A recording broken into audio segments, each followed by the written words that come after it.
Pumunta nga kami dito sa Quiapo Church sa May Manila dahil nga ito ay Sunday. Happy Easter Day nga pala sa inyong lahat. Kasama ko nga pala dito yung aking pamilya pero wala nga si Lola, si Jubel at Mabel dahil may kanya-kanya din silang lakad. After nga namin magsimba, alam na syempre magpo-food trip na naman kami. Ang unang food trip nga dito nga sa Oshikun Food Hub. Umorder o bumili nga lang ako dito ng bicho-bicho, butchi, pati na nga rin ang 10-cent coin. Tama ba ako? 10-cent coin o 10 coin? Konti nga lang yung in-order ko, talagang tamang matitikman nga lang namin. Kapag marami nga yung binili ko, talaga namang mabubusog nga kami agad. I-comment nyo nga kung anong tawag dito, 10 coin o 10 cent coin. Basta yun na yun. Ayan yung may mozzarella, kapag hinila mo talaga namang makikita mo nga dyan kung gaano siyang kahaba. Pero ang gusto ko talaga sa mozzarella kapag fina-fry siya na may breadcrumbs, pero masarap yung kanilang pancake. Kaya nagustuhan ko to dahil hindi nga siya ganun katamis at hindi siya nakakasawa agad. Dahil nga walang kabusugan, may nakita nga kami ditong Xiaolong Pao na fried. Kaya naman pumila at bumili na nga ako ng isang order. Itong Xiaolong Pao na to is a fried nga siya. Pero mamaya kakain din kami ng Xiaolong Pao na talaga namang in-steam. So sa isang box nga nagkakahalaga lang siya ng 200 pesos. So syempre ako nga muna ang first bite. Pero yung mga kapatid ko at tatay ko nakapaligid na nga sa akin.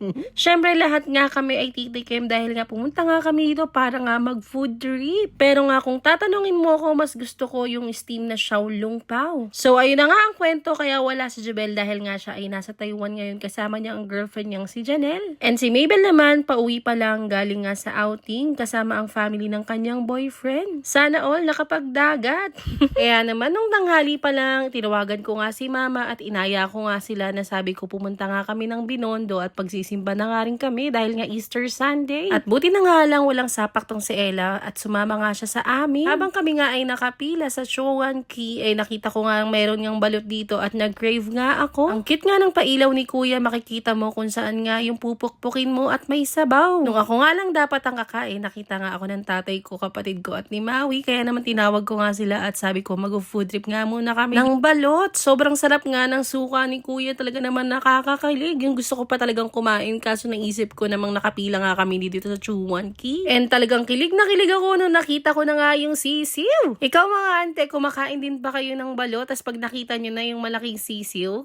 Gusto ko pa nga sanang kumain dito ng Penoy na may sabaw. Kaso nga lang pinipigilan ko nga yung sarili ko. Aba, may nag-vlog takeover nga dito ang aking bunsong kapatid. Talaga namang bubudulin na naman ako dahil gusto na naman niyang kumain. At positive, ito nga yung gusto niyang kainin. Talaga namang nag-crave nga ako dito sa inihaw na pusi tapos maraming sibuyas. Pero siya nga ang naunang kumain at siya nga ang buntot ng buntot sa akin. Habang lumalaki nga to, talaga namang tumatakaw nga siya. Pag-usapang pa sa lubo nga, dito nga kami pumibili sa Engbitin. And dito lang nga lang yan sa tabi ng 7-Eleven. Pag galing ka nga sa Chuan Key, maraming ang variety ng hopya na makikita mo dito. Sa hinaba-haba nga ng pila namin dito sa Chuan Key, actually maraming beses na kaming kumain dito. Talaga naman naka-order na nga kami. Hindi na nga napigilan ng tatay ko na kumain dahil nga lalamig daw ang sabaw. Tama naman. Kaya naman sabi ko, sige kumain na kayo kahit inihintay pa namin yung ibang pagkain. Kung mapapansin nyo, mahilig nga talaga kami sa dim sum. Sa mga magtatanong nga kung saan mas masarap at murang kumain ng Chinese food dito sa Binondo o sa Chinatown, I highly recommend din itong Chuan Key. Actually, 5